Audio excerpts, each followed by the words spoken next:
दोन घास भरवूया, माणुसकीची कास धरून चालूया, भुकेला नाही दोन घास भरवूया, नात्यांना आपल्या नव्याने फुलवूया, रांगोळी काढूया, फुगडी खेळूया, श्रीखंड पुरीचा नैवेद्य वाढूया, रांगोळी काढूया, तोरण बांधूया, नवीन वर्षाचा आरंभ करूया, चला साजरा करूया गुढी पाडवा, चला साजरा करूया गुढी पाडवा, मराठी परंपरेला नव्याने जगूया।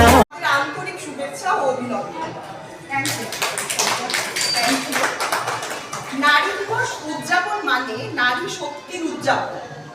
শিক্ষা, স্বাস্থ্য, প্রশাসন, বিজ্ঞান, খেলাধুলা সকল বিষয়ে সকল ক্ষেত্রে মহিলারা তাদের যে